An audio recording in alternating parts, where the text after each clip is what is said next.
कभी सोचा है कि क्या होता है जब इंसान का लालच मिट्टी जैसी पाक चीज में जहर घोल देता है? आज हम मिट्टी का प्रायश्चित कहानी के उस क्लाइमैक्स में उतरेंगे जहां डर, पछतावा और बलिदान की आग सब कुछ राख कर देती है। कहानी का सबसे डरावना पल बस इन 3 शब्दों से शुरू होता है। राजू और मुन्नी, 2 मासूम बच्चे। उनकी बस एक छोटी सी गलती ने एक सदियों पुराने श्राप को जगा दिया था और अब वो मटका खुल चुका था। तो सबसे पहले बात करते हैं उस खौफ की जो उस मटके से निकलकर हवा में घुल गया। वो डर जिसने एक हंसते खेलते घर को पल भर में शमशान बना दिया था। जैसे ही ढक्कन हटा, एक गाढ़ा लाल जहरीला धुआं फुफकारते हुए सांपों की तरह बाहर निकला और पूरे कमरे में फैलने लगा। ये सिर्फ धुआं नहीं था, ये उस कुम्हार के सालों पुराने पाप थे जो आज आजाद होकर सांस ले रहे थे।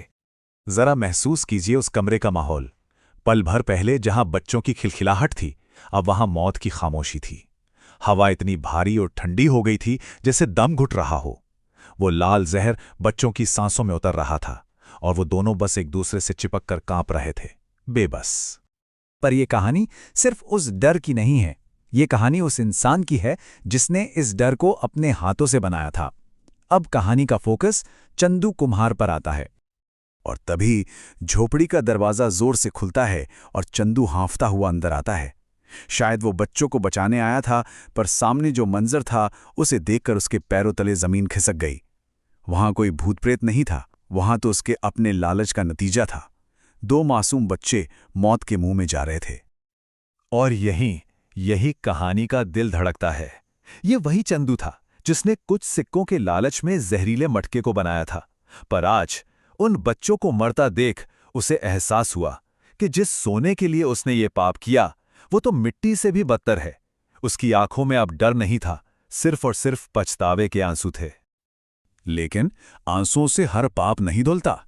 अब शुरू होता है कहानी का सबसे तकलीफदेह सफर, जहां पछतावा आग में जलकर बलिदान बन जाता है। चंदू के पास सोचने का वक्त नहीं था। एक पल की भी देरी मतलब मौत। वो अपनी जान की परवाह किए बिना उस जहरीले धुएं में कूद पड़ा। एक झटके में बच्चों को धक्का देकर बाहर किया और फिर सीधा उस आग उगलते हुए मटके को नंगे हाथों से दबोच लिया। वो मटका आग का गोला था। चन चन की आवाज के साथ चंदू के हाथ जलने लगे। उसकी खाल पिघलकर उस मिट्टी से चिपक रही थी। दर्द की एक चीख उसके जिस्म में दौड़ गई, लेकिन उसने मटके को नहीं छोड़ा। ये उसके प्रायश्चित की आग थी और आज वो अपने पाप को इसी आग में जलाकर राख कर देना चाहता था। और फिर वो चीखा, एक ऐसी चीख जो उसके गले से नहीं, उसकी रूह से निकली थी। मैंने बनाया था तुझे, आज मैं ही मिटाऊंगा। ये लड़ाई अब मटके से नहीं थी, ये लड़ाई उसके अंदर के लालच से थी। जिस पाप को उसने पाला था, आज वो उसका अंत करने पर तुला था।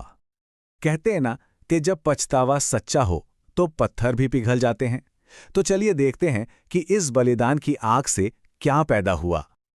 और उसी पल, उस जलते हुए दर्द के बीच एक चमत्कार हुआ।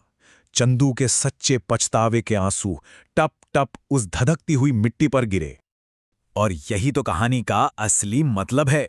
उस श्रापित मिट्टी को खून नहीं चाहिए था, उससे तो बस सच्चे पछतावे का वो पाक पानी चाहिए था। जिन गलत मंत्रों ने मिट्टी में जहर घोला था, आज सच्चे आंसुओं ने उस जहर को हमेशा के लिए धो दिया। तो देखिए फर्क। लालच ने क्या दिया? जहरीला धुआं और मौत का डर। और सच्चे पछतावे की ताकत ने क्या किया? उसने उस जहर को ताज़ी हवा में और डर को सुकून की नींद में बदल दिया। वो श्रापित मटका फिर से बस एक मुट्ठी मिट्टी बन गया। और देखते ही देखते वो मटका चंदू के जले हुए हाथों में रेत की तरह बिखर गया। बुराई का अंत हो चुका था। उसके हाथ भले ही जल गए थे, पर आज उसकी आत्मा को बरसों बाद शांति मिल गई थी। ये कहानी हमें एक बहुत गहरे सवाल के साथ छोड़ जाती है। ये तो हम जानते हैं कि लालच इंसान को तबाह कर देता है, लेकिन क्या सच्चे प्रायश्चित में इतनी ताकत होती है कि वो हमारे किए हुए हर गुनाह को मिटा सके? इस पर सोचिएगा जरूर।